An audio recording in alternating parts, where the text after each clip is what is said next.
tonight. And if they cross the line of scrimmage, I'm going to take every last one of you out. You make sure they remember forever the night they played the Titans.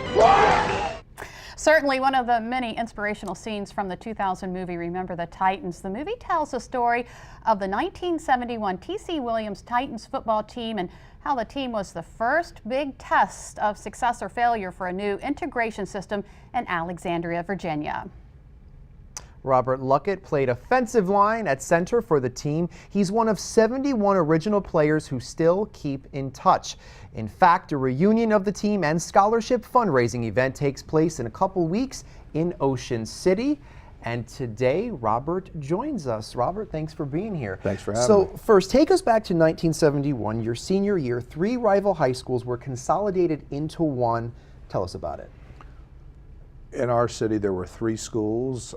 We did not meet the federally mandated integration program that the federal government wanted, and to meet that, the city decided to take the 3 high schools and consolidate them into one. Now these, even though some of the white students had never gone to school with black students and vice versa, race really wasn't the issue that was on you guys' minds as kids, right? For the football team, it wasn't so much about race as it was the athletic ability. You were bringing 66 guys that had been starters on 3 different football teams, and now all of a sudden they were forced to be together, and you simply just didn't like them. Obviously, race did play a part, but that just added fuel to the fire. You were now among kids that you grew up not liking because of where they lived or where they went to school, and that was the overriding theme. There were a lot of politics going on, especially when it came to deciding who would be the head coach. Tell us about that. Well, it was believed that Coach Yost, who was the white coach and had been coaching in the city of Alexandria for many, many years, would be the person that was promoted into that position. As it turned out, they gave it to the black coach, Herman Boone, who had only been in our city 1 year prior as an assistant coach. And you know, that just added again to the split and the racial issues that were present in our city. Now let's talk about the movie a little bit. There were some scenes in the movie that really didn't happen. I guess they were put in for drama, like the refs getting paid off. Right.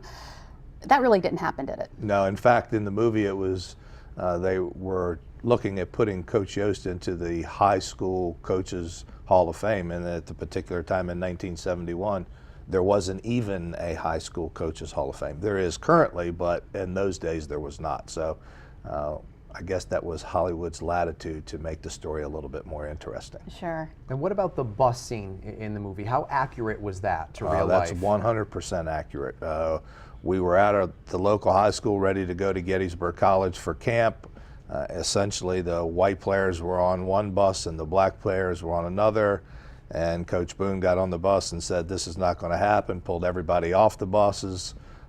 He put the offense on one bus, he put the defense on the other, and he made a black kid and a white kid sit together. And for the rest of the year, whenever we traveled, that's who your roommate was. And that's an actual That's picture. a pretty accurate picture of the bus, and I could tell you the names of all those guys in there, and yeah, that happened. And obviously, I don't know how much time Coach Boone really had to think about that moment, but he wasn't going to allow us to be further separated. We were a team, and that's how we were going to be. It's just like in the movie, in real life, it must have been a powerful moment. Oh, absolutely. It absolutely was. I mean, obviously, we didn't know it was a powerful moment at the time. Right. We were, typical teenage kids. All we were worried about was having a good time and playing sports. But the impact of that was tremendous. Now, because of the movie, you guys were able to reunite and put on or put together a foundation. Tell us about that. We created a players association that has grown into the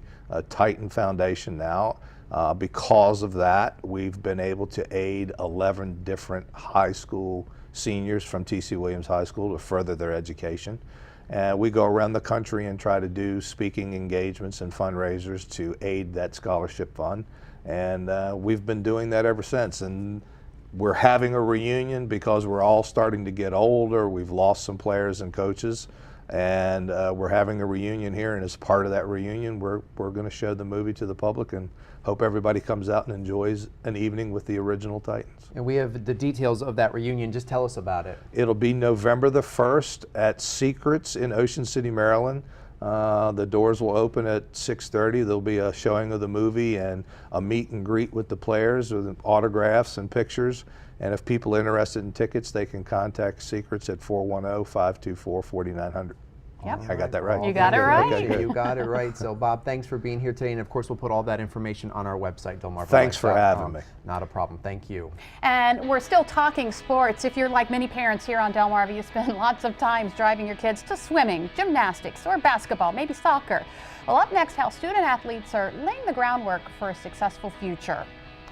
And later, we're so excited to have Freddie Long take the Delmarva Life stage today to play a couple of original tunes. You don't want to miss it. Delmarva Life, we'll be right back.